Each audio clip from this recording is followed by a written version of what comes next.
we have a special guest here in the United Kingdom, and it's my husband Scott. Hello. He's finally arrived. Yay. So we're currently at Paddington Station, and on our way over to Newbury. So visiting the ultimate travel fair, Paddington Fair, and so we have quite a week set up, don't we? Yeah. Do you know where we're going? Yes. Where are we going? So later today we're heading to Salisbury and then eventually up to Stonehenge.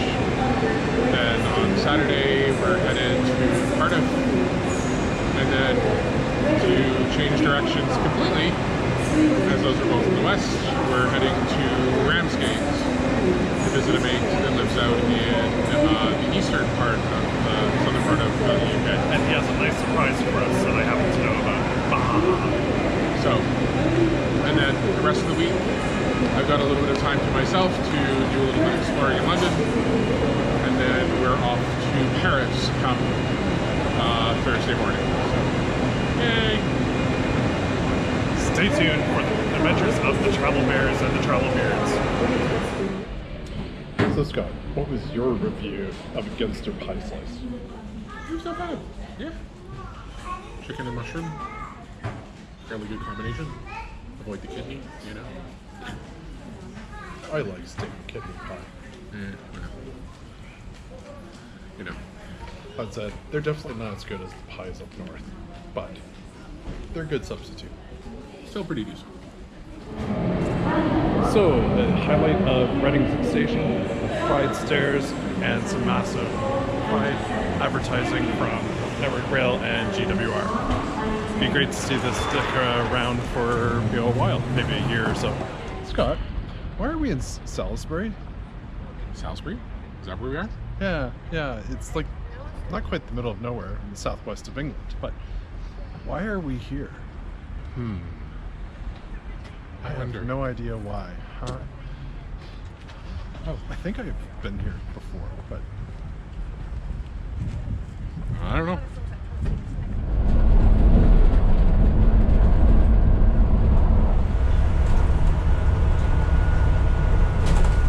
So Scott, would you like to drive down one of these roads? You'd have to be crazy. So narrow, some of the trees are like practically right up against the bus. As I said earlier, you have to have the nerve to steal in order to do it. And think we're in a double-decker bus.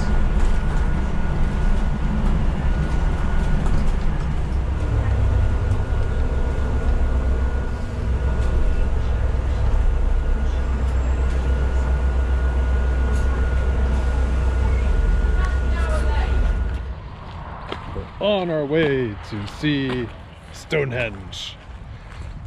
Just arrived at the English Heritage building here at Stonehenge, and we're on our way walking over towards the visitor center where the coaches are that will take us up the mile-long road to get to where the actual stones are. When I was here in 1985, none of this was here. You could actually park off the side of the road and go see the stones. I mean, there was a parking lot, but still quite different.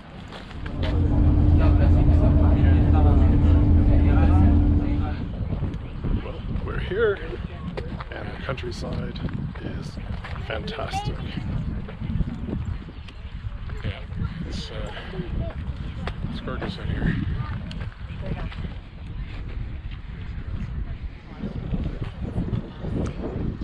Rocks. Big rocks. Big, heavy rocks. Yep. I wonder if they make rock music. I love you. Stonehenge. Sounds like a great name for a band, too.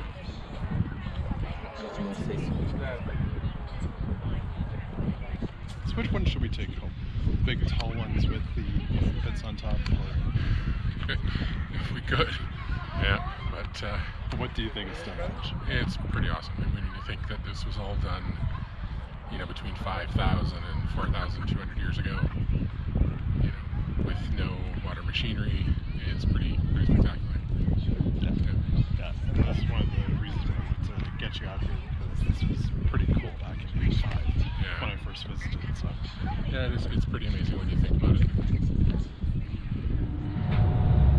Where are we going?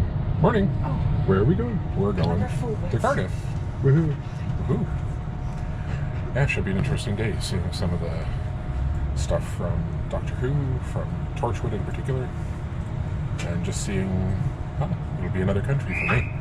So that'll be really cool. 2 countries, 2 days. Awesome. Tolman service.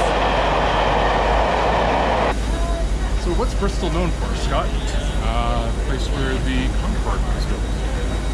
The British one, and it's also, I believe, where it took off. So for the first time. So huge aerospace industry over here with Bristol Aerospace, and then Airbus, of course.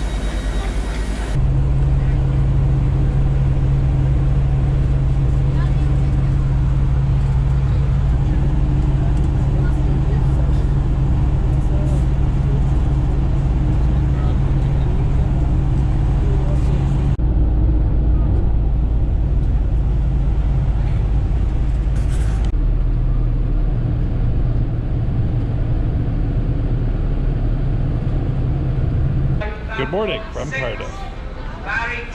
Morning.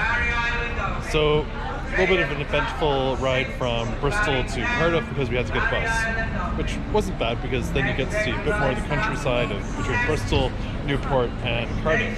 Going over the Prince of Wales Bridge, connecting England and Wales. That was really pretty as well. Yep, quite. All right, now to see what we're going to get off to. So with Scott and I spending the time in Cardiff and then heading back to London, instead of going back to Newbury and then to whatever we do tomorrow, we're using a service called Stasher to drop our bags here in Cardiff, and one of the locations happens to be a Premier Inn here at Cardiff. So much cheaper than excess baggage at the train stations, and in fact Cardiff Central does not have an excess baggage location, so we really had to find somewhere, and it was £6 and absolutely brilliant versus the 12 or more that it can cost. Actually, I think it's 12 to 24 or 25 that it can cost to drop bags in at a train station in London. So well worth it. I think I'll try using them again in the future, especially in London, Edinburgh, etc.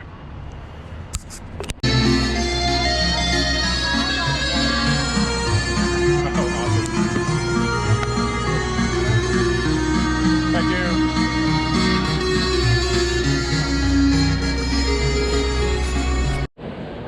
So Scott, sometimes when you come to places near, it's worth checking out these side alleyways and things like that. So like there's this really tiny alleyway here which leads to Spilling Records here in Cardiff. But there's also, you know, a really cool skate shop and urban clothing shop there. A few other things, you know, in the shopping arcade here. So really, you know, cool little things that you can find while here. Absolutely, for sure. Hello everybody from the Hilton, Doubletree by Hilton London Docklands. I believe this is what this hotel is called. Yep. Right? Good. Long drawn out name, but quite the fantastic view. So yeah, built right into a dock. So it makes sense that it's the Docklands. What can we say? It is close to one of our favorite bars, relatively. Yeah. A little bit out of the way to get here. Closest tube station, I believe, is Canada Water. Yeah. But the cool thing about this hotel is it has a 2-minute ferry, or a ferry every 2 minutes, I should say, from the hotel that then connects into the Thames ferry system. So TfL's ferries. Yeah. So let's do our room review. First room review together. Yep. All right. Anything you want to say before? Nope. All right, good.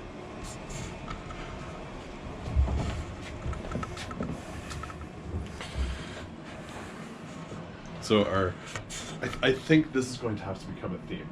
I do the room review, after, the bed's, messy and everything. So, So all in all, a nice room. It's tiny, but it's functional.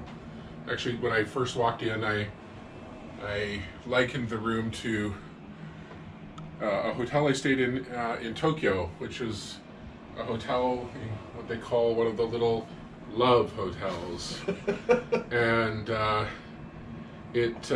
they're typically very tiny but very functional. So yeah, it's a good little room. and the fun part is, this is by no means the smallest hotel room I've been in. That still, I think, goes to New York City.